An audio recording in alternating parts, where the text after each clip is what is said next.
Good Erev Shabbos, Parshas Bamidbar, beginning a new Sefer, and Mevarchin HaChodesh, Chodesh Sivan. We're approaching the final countdown, or count up rather, to Matan Torah, to Chag Shavuos. Pasuk Beis in this week's Parsha says, Su'u es roish kol adas b'nei Yisrael l'mishpachosam l'beis avoisam b'mispar shemois kol zachar l'gilgal izloisam. So we know it's talking about counting, but Su'u means to elevate. According to the Ramban, Su'u could be used either in a positive fashion or in a negative fashion. In fact, in Parshas Vayeshev, we have one pasuk in Perek Mem, pasuk Yud Gimel. It says, "Ba'od shlosh yomim yisa paro es roishcha ve'evshivcha al kanecha v'sata kois paro b'yodcha k'mishpat harishon asher hoitza mashkehu." So in 3 days, you will be elevated, Su'u, you will be elevated back to your prior post as the Sar HaMashkim. And on the other hand, a few psukim later in pasuk Yutes, the pasuk says, "Ba'od shloshes yomim yisa paro es roishcha me'alecha v'sala oischa ala eitz." In 3 days, Paro will lift off your head. So on the one hand, we see that yisa could be used in an extremely positive connotation, elevating the stature of a person to their prior position. And on the other hand, Rahman al-Litzlan, yisa could be elevating their head off their shoulders, meaning death. Rahman al-Litzlan. Now, in Sefer Dvarim as well, we have with the bracha of Yisa Hashem panav elecha v'yasem lecha shalom. Obviously, that means Hashem will show favor. In the famous Gemara asks Akasha, Ki lo Yisa panav eleikach shaychad.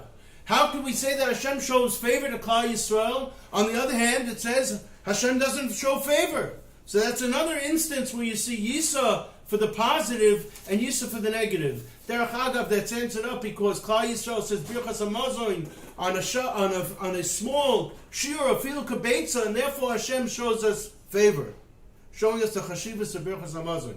So my question is, the entire concept of counting, we know David HaMelech was punished. It was a Magefer in Klal Yisrael because he counted Klal Yisrael. We know from the Gemara in Tainus, the Avches Amid Beis, the Gemara says, Amar Rabbi Yitzchak, Eina bracha mitzuya ela b'davar hasamui min ha'ayin, that the blessing can only be found on something which is hidden from the eye. That Gemara is also in Bab Mitzia Daf Mem Beis Amid Aleph, the same Gemara. We also know if a person has change in their pocket or they count their money, Rahman al-Litzlan, their money will be diminished. And furthermore, the Gemara in Bab Mitzia says on Mem Beis Amid Aleph, Lefi she'ein ha'bracha mitzuya loy b'davar hashakul v'loy b'davar hamadui v'loy b'davar hamanui ela b'davar hasamui. So once again we see that there is no bracha when objects are counted, only when they're hidden from the eye. Now you could answer perhaps that Klal Yisrael is Eino Shulta Bisha. The Ayin Hara is not on Klal Yisrael, but the Gemara in Gittin, it's the Russian Gittin, on Daf Hey, further strengthens the question. So what's going on here? Why is the Rebbeinu Yishalom counting us if we've just saw in myriad countless places that counting is chas v'shalom, creates the opposite of a bracha? And I think that we can start to answer the question from the Gemara in Bam Mitzia, Daf Nun Vav Amid Beis, where the Gemara says, "Va'amar Rava kol davar shebamida v'shebamishkol v'shebaminyan afilu pachas mikadei oina chayzer." Somehow, there's an opportunity to be chayzer. What does chayzer mean? We all know a chozer is a chozer b'tshuva. Once the Rebbeinu Shalom counts us as individuals and makes us part of some greater entity which is called Klal Yisrael, there's an opportunity for each and every one of us to do tshuva. Why? Because it creates a chashivas of the individual. The Gemara in Menachos Daf Samach Tes Amid Aleph says, V'amar Rava, kol davar shebamida v'shebamishkol v'shebaminyan afilu pachas megadayanu chayzer. The same message, that when something is counted, it doesn't make a difference how small that amount is. It has the opportunity to be chayzer. And I think that homiletically we can express the fact that similarly in Klal Yisrael, each and every one of us, as individuals, somehow, once we're counted, we become part of the Ki'ish Echad, B'Lev Echad. They give us a koach to be counted. Now, we're all focused now on counting up to Kabbalah Satira, to Maimed Har Sinai. At the end of this week's parsha, the Torah tells us, "V'zois asu lahem." This is pasuk Yutes, Bamidbar, Parak Daled.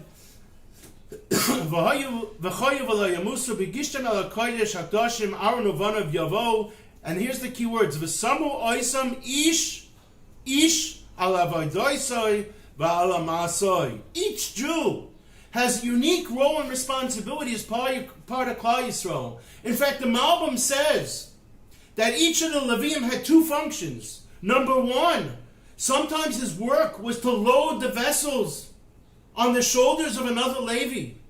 And sometimes he himself would carry the burden. That's the multiplicity of the role of each and every Yid in Klal Yisrael. You see, Klal Yisrael is nidma in a mashal to a symphony, where each and every Jew is representative of a string in the orchestra. The ultimate conductor, the Rabbeinu Shalom, hears if one string is missing. We each have a responsibility to elevate others, which means, as the Malbim has said, to load the vessels on the shoulders of our Chaverim. And sometimes it's for us to carry their burden. That means to carry our own burden or to carry the burden of another Yid. The Gemara in Beitza, Daf Gimel Amid Beis says, Kol davar shebeminyan, afilu d'Rabbanan le'bitul, v'kol shekein b'daraisa. I think the Rabbeinu Shalom is teaching us a huge, valuable lesson about the chashivas and importance of every single neshama in Klal Yisrael. You see, Kol davar shebeminyan means su'u. That as the Rabbeinu Shalom counts us, he elevates us to show us that every Jew counts. There's no bittul. Not one Jewish neshama is batul and mavutul. Every single Jewish neshama has such an important role to the totality of Klal Yisrael. And without the totality of Klal Yisrael, each and every Jew individually doesn't stand a chance. And I think that's how we end. We end with Vayidaber Hashem al Moshe lemor daber al Aaron ve'al banav lemor koi sevarchu es bnei Yisrael emor lahem. And the Birchas Kahanim, which is my bracha as a hedjit, as a Yisrael, but to each and every one of you, the bracha says, Yivarecha Hashem v'yishmerecha, Yor Hashem panav elecha v'yichuneka. Yisa! Again, we're back to the amazing key word here. Su'u, Yisa! B'misraimim Hashem panav elecha v'yosem lecha shalom.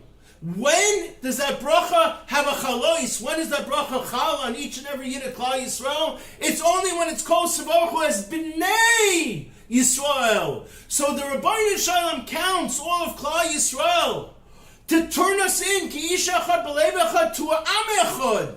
The Rabbeinu Shalom wants us to be, each and every individual shows his chashivas as being part of what? Part of the whole. And it's only when we're part of the Bnei Yisrael, that's when the bracha of Recha Yisa is chal. Masha ein kain. If we count some money in our pocket and we look at the totality creates Rahman al-Islam Na'ayin Hara. But when you look at the individuality and you understand that the chashivas of every individual is that they're part of the klal of Klal Yisrael, that is when the bracha is chal. May it be the will of the Rabbeinu Shalom that as we approach Chag HaShavuos, as the Biala Rebbe always blesses, we're makabel the Torah b'shnei yadayim, oirech yom b'yaminoi, v'smoiloi oishe v'chavod. Have a wonderful, wonderful Shabbos, a good Chodesh, and a lebedika Kabbalas HaTorah.